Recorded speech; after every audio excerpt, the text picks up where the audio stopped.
Welcome sports fans to GenX Classic Sports, where we bring the nostalgia of our sports-filled youth into the present day. Grab your favorite retro jersey, crack open a cold one, and let's stroll down memory lane together. Welcome back, everybody, to GenX Classic Sports, and I'm your host, Sean Enos, and today I've got one that just rips my heart right out. I'm going to take you back to January 10th, 1982, Candlestick Park in San Francisco, home of the San Francisco 49ers.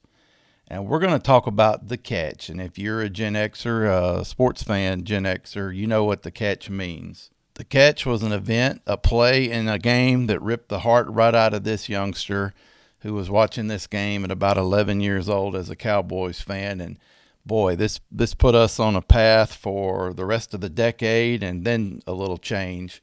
But we'll get to all that some other time. We've talked about it before. But let's talk about how awesome of a game this was, even if you were a Cowboys fan and they lost. And just the drama around it and sort of the aftermath of the catch. Like I said, this happened in January the 10th, 1982, Candlestick Park. And if you're a fan of a certain age, you don't need to be told what the catch was. And this was not just a playoff game. This was a major shift in the NFC power and kind of in the NFL power. It wasn't just a normal NFC Championship game. This game happened in the afternoon slot on CBS, which the afternoon slot back then was pretty much a national audience. The broadcast was on CBS with Vin Scully announcing and Hank Stram doing the color analyst, and on radio it was called by Jack Buck and Pat Summerall. So this was the moment really that the NFL changed hands. The Cowboys at that time were kind of a gold standard. Them and the Steelers had really, except for a little bit of run in the 70s by the Raiders maybe, the Cowboys and the Steelers had really dominated the 70s. And so at least on the NFC side, the Cowboys were a gold standard for a decade. And the San Francisco 49ers were a team, they had spent the 70s really being ignored and overlooked and outmatched because they weren't very good, okay? But you know the story by now of all the pieces that had to fall in place for San Francisco, with Bill Walsh being the coach and the kind of talent they surrounded themselves with on the team. So it all lined up for the winner of this game, not only to go to the Super Bowl, but kind of kick off the early part of the 80s decade as a true powerhouse. Either Dallas would remain so with some fresh blood, or the 49ers as an entire franchise would assume that role in the NFC. So we're going to go back to the 49ers, the Cowboys at San Francisco, the 1981-1982 season NFC Championship game, the day the catch became immortal. To understand this game, you've got to understand a little bit about where the NFC and the NFL were, both situated in the 80s. This was the 81-82 regular season, so by now the calendar's flipped and it's 1982. Dallas sitting there at 13-4. San Francisco was 14-3. And the Cowboys weren't good, of course. They were doing their thing, even though Roger Staubach had retired a year or two before. This was Danny White's show to run now, but you still had Drew Pearson and Tony Hill and Tony Dorsett. From 1970 to 1981, the Cowboys had been to 5 Super Bowls and had won 10 division titles and 6 NFC Championship appearances. And they had won 2 Super Bowls, one against the Dolphins and one against the Broncos. Tom Landry's Cowboys, they were Danny White, Tony Dorsett, Drew Pearson on defense. You had Randy White, Too Tall Jones, Everson Walls, those kind of folks. Pretty calm, pretty efficient, pretty ruthless, a bunch of guys that had been there a while. But San Francisco, on the other hand, they were kind of a punchline in the 70s, but then along came Bill Walsh, and he brought this West Coast offense with him and when I think of West Coast, I don't think of the running game part of it so much as I do the passing game. For him, it was all about precision and timing and this revolutionary offense let's be honest, the word would be probably finesse more than brute strength. It wasn't a power game. It was built around rhythm and spacing. And, the whole thing was get me a guy that can throw the ball and then get me some receivers who can run a lot of horizontal routes, catch the ball ahead of them in the route, catch it, and keep running. And so catching, yards after catch and precision passing and timing was everything. And you had the right guys for it with Joe Montana pulling the trigger, plus his receivers, Freddie Solomon being one of his big receivers at the time, Dwight Clark, of course, being the other one. So that's what San Francisco brought to the table. The third-round pick from Notre Dame, Joe Montana, who is as cool and unflappable as they come, but he was still largely unproven because, at least in the postseason, they hadn't done this yet. And so they were good in the 81 regular season, a game better than the Cowboys. But remember, the Cowboys were kind of the measuring stick at that point. And this game wasn't just about the teams. It was about kind of the eras. You have the Dallas representing the 70s type of football with power running and older teams. I mean, them and the Steelers, they had gotten pretty old by now. Championship pedigree for the franchise. But San Francisco, they kind of were the future with their different kind of offense, the timing routes and the precision by the quarterback and the innovation with the coaching. And going into this game, the Cowboys had beaten the 49ers 6 straight times going back ever how many years. And so Dallas didn't have anything to fear in San Francisco, they didn't think. They expected to beat them. And so Vegas agreed. The line for this game in Vegas was Dallas being a 3-point favorite. And the setting, Candlestick Park. Candlestick Park was 43 degrees that day. And I'm telling you, I had no idea it was that cold at this game. All these years of seeing, some muddy looking kind of action on the field, but I never had any idea it was that cold. And it was windy as well. And Candlestick was a loud place. I'm sure I've mentioned it before, but those weird corners behind the end zones where the baseball configuration had that weird set of angled bleachers was kind of something you saw on TV. You instantly knew it was San Francisco. And it was the kind of place that rattled other teams, the visitors. But the crowd that day, of course, they knew this was a big game. They knew this was totally different. This was San Francisco's chance to finally break through and matter to the NFL royalty. The starting lineups, I think we should mention those really quickly to set the stage even more. So I think it's worth it to do this. So let's do a quick rundown of the starters. For the 40, because you'll recognize a bunch of names. For the 49ers, Joe Montana started at quarterback. Earl Cooper was the fullback. Dwight Clark was a wide receiver. Mike Wilson was a wide receiver. Mike Schumann was a wide receiver. Charles or Charlie Young was a tight end, maybe Charles Young. I'm trying to look it up. Randy Cross was the right guard, who was later a broadcaster. Just a lot of names you've probably heard of. Keena Turner, the right outside linebacker for the 49ers. Ronnie Lott was a young left cornerback. Eric Wright was the right cornerback. And so you have heard a lot of those names. For the Cowboys, Danny White was the quarterback at that point. Tony Dorsett was the running back. Ron Springs was the fullback. Let's see. Tony Hill was a wide receiver. Drew Pearson was a wide receiver. Too Tall Jones was one defensive end, and Harvey Martin was the other defensive end, and the Manster himself, Randy White, was a defensive tackle. And you might have heard of a guy named Bob Brunig. He was their middle linebacker. D.D. Lewis was the right linebacker. Everson Walls was the corner. Dennis Thurman was the other corner. And you've probably heard of Charlie Waters, who was one of the safeties, and I believe Cliff Harris was either retired or injured for this game. I'm not really sure. So what happened in the game? Early on, it played out exactly how Dallas wanted it to play out. The Cowboys controlled the tempo with their running game led by Tony Dorsett. They trusted their defense, and slowly and kind of methodically, Dallas, I guess, thought they were in charge. But San Francisco, they just hung around, man. They did their thing, and here's how the scoring happened. In the first quarter, the 49ers actually struck first, which was, of course, a really big deal for the home team. The 49ers struck first with Freddie Solomon catching an 8-yard touchdown from Montana, and that gave them, of course, a 7-0 San Francisco lead. But Dallas answered later with a 44-yard field goal by their kicker, Raphael Septien, and so San Francisco led 7-3. And Tony Hill came back and caught a 26-yard touchdown from Danny White.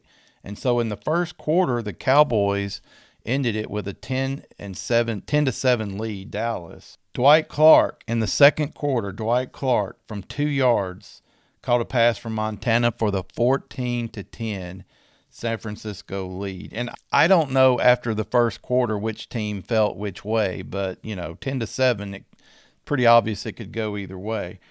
In the second quarter, Dwight Clark, a 2-yard reception from Montana, made it 14-10 San Francisco. Tony Dorsett for the Cowboys answered that with a 5-yard touchdown run, and that gave the Cowboys a 17-14 lead, which they took into the half. Football historians think that 17-14 lead was fine with the Cowboys, that they were probably comfortable and fine and confident with it. Joe Montana had not been bad, and he hadn't been dominant either. He was just kind of driving the bus. He had a lot of pressure. He'd been forced to throw some throws that he wasn't comfortable with, a little bit out of timing and so forth. And Dallas had mostly limited the big plays by the 49ers. So things felt, I'm sure, from the Dallas side, pretty much in control. And possibly the 49ers went into the half thinking we've got them right exactly where we want them. And so in the third quarter, San Francisco's Johnny Davis scored on a 2-yard rush for the only score of the third quarter, and that put San Francisco up 21-17. In the fourth quarter, Raphael Septien for Dallas kicked a 22-yard field goal to give San Francisco a 21-20 slim 1-point lead. And then Dallas also added a touchdown to tight end Doug Cosby, a 21-yard pass from Danny White to make the score 27-21 Dallas. So here's what the 49ers ended up with after the Cowboys made the score, Dallas 27-21. Joe Montana got the ball back at his own 11-yard line, okay? There was 4 minutes and 54 seconds left on the clock. They had 3 timeouts, and they had the 2-minute warning. This is an eternity for an NFL quarterback to navigate 89 yards, and I actually didn't know that until I did this research, and it was kind of shocking to me that they killed as much time as they did, but also saved as much time as they did, if that makes any sense. Yeah, they used every incomplete to their advantage, every penalty, everything they had to do to give themselves enough time, but theoretically not give the Cowboys enough time, if that makes any sense. With 4 minutes and 54 seconds left and the ball on the 11-yard line, this is what unfolded for Joe Montana and the 49ers. The first play was an incompletion. The second play was a 6-yard run. The third play, a 6-yard pass to Freddie Solomon. Then San Francisco ran the ball twice with Linval Elliott and threw incomplete to Elliott on the next play. Dallas then, after an incomplete pass, jumped off sides. So the clock has been stopped for an incomplete pass and a penalty. Then, when the clock started back up, San Francisco got a 5-yard reception from Earl Cooper, and that got everybody to the 2-minute warning, which is, a free timeout for the offense, right? Coming out of the 2-minute warning, this is something I just cannot believe, but I don't remember this happening, but I will go look at the film of it and relive this a little bit, because after the 2-minute warning, San Francisco came out and ran basically a trick play. Freddie Solomon ran for 14 yards on a wide receiver reverse down to the Dallas 35-yard line, well into Dallas territory. So then, of course, Joe Montana goes to work again. He hit Dwight Clark on a reception. He hit Freddie Solomon on a reception.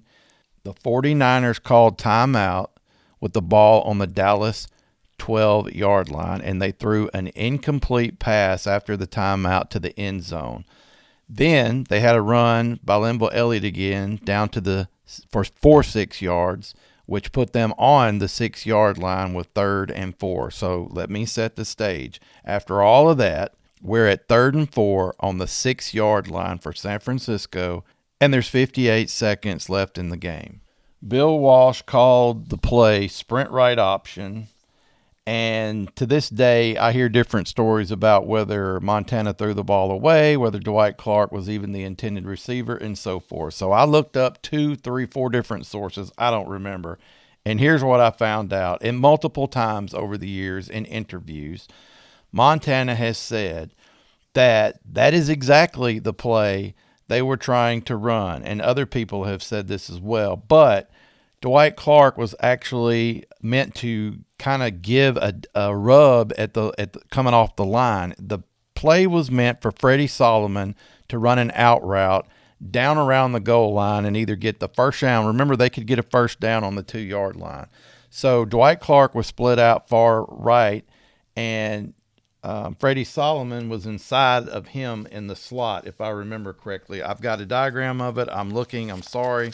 Hang on. Any good show host would probably hit the pause button, but I'm not going to do that. I want to see the picture of this play. Okay, the play was called sprint right option, and it was intended to set up a pass to Solomon, and it was supposed to be happening really quick. It was a bang-bang type of play, and he had scored earlier on this same play, and Montana was supposed to roll to his right and find Solomon, who was basically going to be open off a rub run by Clark, and because they were lined up side by side. Okay, does that make sense? Are you with me? They're to the right, and Clark is out wide, and Solomon is in the slot beside him. Clark is supposed to create some friction coming off the ball to free up Solomon to do his short route down inside the first down or possibly to the goal line. They had practiced this. Montana said in interviews, of course we practiced this, and typically, yes, Solomon was the intended receiver. But the whole plan, the whole purpose of the play was that Dwight Clark, after kind of creating a screen, a rub, whatever you want to call it, coming off the ball, he was supposed to head to the post from the outside position. He was supposed to head to the post. And when he broke it inside, he was supposed to then stop and make a move back to the right sideline. So let me say that again. He's on the outside. Solomon is on the inside to his left. He's supposed to create a rub at the line coming off the ball so that Solomon can go down and turn outside to the sideline and catch a ball inside the first down or at the goal line and score. Meanwhile, Clark, after creating a rub, was supposed to head to the post, then reverse field and head to his right to the outside where Montana was rolling to the same side. Clark was meant to skirt the back edge of the end zone all along, and Montana, of course, had options on this play. The very first one with the quick route was to Solomon. If that wasn't there, Montana could throw it away because he had Clark in the very back of the end zone rolling with him, and the pass was meant to be high enough that either Clark caught it or it went out of bounds harmlessly. There was no way for a defender to catch this pass if Montana did his job. And that's what he said consistently over the years, that Clark was always the second option, and the third option was to throw it away. So that's the official explanation that I've read 3 or 4 different places by now. All this stuff about throwing it away. Well, yeah, throwing it away because on the second option to Clark, the ball was meant to be thrown high enough that, yeah, if he didn't catch it, it was thrown away. But Clark was 6'4", and he could jump apparently. So, the guy had a lot of room to work with. Here's what's interesting, okay? When Montana rolled right and pump fake, he had 6'9", Too Tall Jones as one of the guys chasing him. So for a 6'3", 6'4", whatever he was, Montana had all that going on in his face. And everything's compressed in the red zone, of course, especially from like the 6-yard line. There's a lot going on. There's a lot of jerseys flying around, right? And so Montana rolled right. Everything kind of broke down. Solomon wasn't open like he was supposed to. Too Tall and other defenders were in his face. And Montana pump faked. Okay, he pump faked, which throws the timing off for the defenders. They're in the air while he's moving, rolling to his right. And so Montana, taking that second option, threw it to Clark high enough that either he caught it or the ball went out of bounds. So believe what you want, okay? The play is designed to be both. It's either a touchdown pass or an incomplete pass harmlessly falling out of bounds. So believe what you want. Did he intend to hit Clark with it? I'm sure he did, But the caveat is it's okay if he didn't. It was going to fall. It was going to fall out of bounds. All right.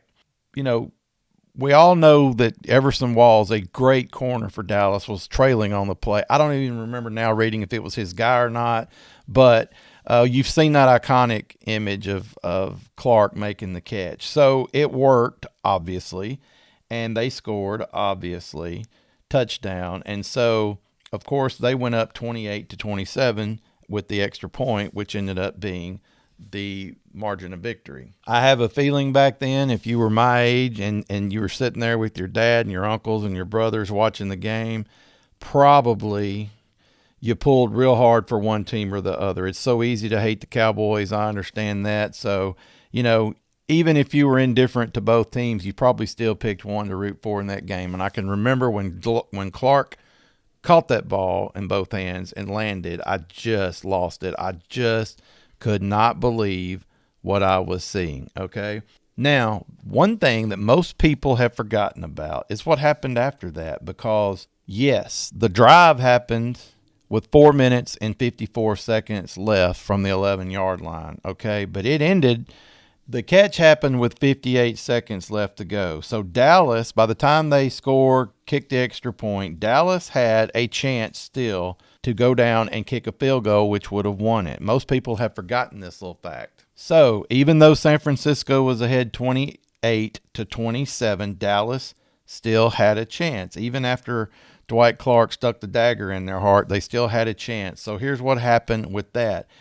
Dallas got the ball with 51 seconds left, and they needed to go 75 yards for a TD, or some number short of that, of course. They could try for the game-winning field goal. Immediately, Danny White, threw a pass to Drew Pearson for 31 yards. Man, you talk about probably feeling sick. The 49ers immediately give up a 31-yard pass. So at that point, according to the history, Dallas needed only 10 or 15 yards to give Raphael Septien, their kicker. I have an autograph from him, by the way, somewhere lost in time and all my junk. We saw Raphael Septien at the mall in El Dorado, Arkansas, kicking inside the mall, and he and Ron Springs were there that day. Raphael Septien autographed our 8x10 glossy of him for me and my brother, and we both probably still have those somewhere. But anyway, Raphael Septien needed 10 or 15 yards more to at least have a shot at winning the game with a field goal. But here's what happened to Dallas instead. Dallas, after the completion to Pearson for 31 yards, they called a timeout. And on the very next play, I believe, after the timeout, it was Danny White got sacked, and he fumbled the ball back to San Francisco. First down, you've had a timeout to talk about it. You get the ball snapped and you fumble it, and San Francisco recorded it. So someone stripped the ball in the act of sacking White. He fumbled. San Francisco recovered. That set the stage for Joe Montana in front of a rocking Candlestick Park. All he had to do was walk out and kneel twice and kill a dynasty and start a new dynasty and drive a dagger right into this 11-year-old's heart right there on CBS television. But that's what happened. Game over. One of the best games you'll ever watch. 49ers 28, Cowboys 27. And in that moment, the Cowboys dynasty that had been kind of around in the 70s was pretty much done.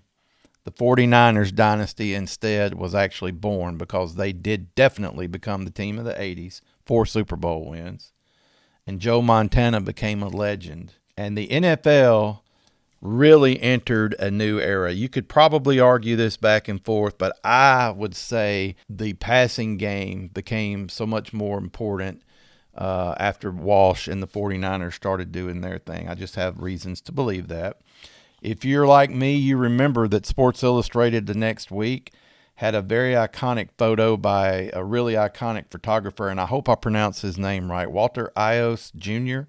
was a world-renowned photographer, did a lot of covers for Sports Illustrated, and there was a picture of the catch the next week on the cover of Sports Illustrated, which, crushed my heart for a second time when I went and got that out of the mailbox. And also, all these years later, there's a statue at the current home of the 49ers called Levi Stadium, I believe. And to honor this event, they erected a statue that features Montana and Clark. I think it's the exact distance by the time they snapped and Montana rolled back and sprinted to his right, and you had 10 yards of end zone nearly. I believe they were 23 yards apart on the play from contact to contact, and I believe that's how far apart the statues are depicted outside the stadium there at Levi Stadium. So that's a really cool tribute to the play. And so, yes, this game was iconic in NFL history because it was the game of the catch, of course. But it mattered because it ended what Dallas had built in the 70s and legitimized everything Bill Walsh was trying to do in San Francisco. And this launched the 49ers to being the team of the 80s with 4 Super Bowl titles, okay? And if you'll remember, there were other San Francisco big plays over the years, Young to Rice and Young to Owens and so forth. There was the catch 2 and the catch 3 eventually in 49ers history. But there's only the first time that you get to experience the catch, right? Dwight Clark became immortal in that moment in the history of pro football.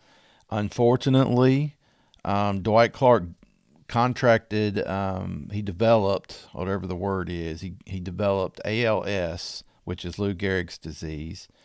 And unfortunately, Dwight Clark died of that in 2018 at only 61 years old. But we'll do a story eventually maybe on Dwight Clark because he was quite an athlete. I think he'd been a basketball player in high school and maybe even did do that in college at first. But he ended up at Clemson playing football, and I believe he was a quarterback, and they had to talk him into changing over to wide receiver. But you can see it worked out for the best and definitely changed the history of the league. Now, besides me and other Cowboys fans having our hearts ripped out, it, of course, is one of the most iconic things that ever happened in the NFL. Not just the catch itself, but the win by the 49ers, but the catch. So let's talk about that one play. In 2019, the NFL was celebrating its 100 years of existence, and NFL Films, who, of course, has all this stuff archived, NFL Films ranked the 100 best plays in the NFL's first 100 years, and the catch was ranked number 2. So I was sitting there watching when this happened with my dad, probably with my uncle, and I was 11 years old, and man, it took me a long time to get over that. So this was way worse than losing to the Steelers in the Super Bowl. I don't know why, it just was. So if you remember this game, you'll never forget it. If you were watching that day, it'll always be in your mind. And if you don't remember being in front of the TV, you certainly can watch those highlights and go, oh, yeah, I bet I was watching that, but maybe you don't remember the details. It's one of the most iconic plays ever. And for Gen X, of course, it's a huge, huge, huge moment in the evolution of the Gen X sports fans seeing a big change come to the NFL. And we can go into that some other time, but it's just hard to put into words how the 49ers kind of did things a little bit differently than everybody else and how it worked and how the NFL kind of evolved from, the lower scoring power running type games. And the scores indicate that eventually the scoring got higher and higher and higher. And it wasn't every team, but the 49ers did things the way they did things. And so eventually, of course, you had other West Coast offenses that started operating. And, of course, now you still have West Coast offenses and all variations of it that have grown out over the years. So, yeah, it's an iconic moment, of course, in the history of the NFL. It just happened to be against my team. But, hey, that happens. So, yeah, big moment in Gen X sports history, and I'm glad you joined me today to hear about it. Sorry about whining about my team losing. That's just the way it is sometimes, but you have to give, I don't like the 49ers, but I give them all the respect in the world for being that franchise that figured all that out and put all those pieces together and produced those 4 Super Bowls in the 80s, and then put that concept of offense out there that's still around, 40 years later or whatever. So 40 plus years later. So hats off to the 49ers, quite a franchise. And that was their launching point, literally. So, all right. So that's been it for the catch and the big 49ers victory over the Cowboys in the NFC Championship Game of 1982. And I'm your host, Sean Enos, and I will be back in a week. And we will talk about something Super Bowl related, not quite, let's just say something NFL related. And that should be airing the week of the Super Bowl. And so we're trying to wind up our time here with football and switch things over to basketball and baseball for the winter and the spring. And, hey, give us a like, give us a comment. Tell your friends who are into this stuff about us. We would really appreciate that. Keep listening. And give us a thumbs up when you get a chance, and we will talk to you in a week. Thank you for your time very much. Thank you for joining us on GenX Classic Sports, where nostalgia meets the thrill of the game. Tune in next time for more insightful discussions and memorable moments, brought to you by Pine Street Productions. Until then, stay passionate about sports and keep the memories alive.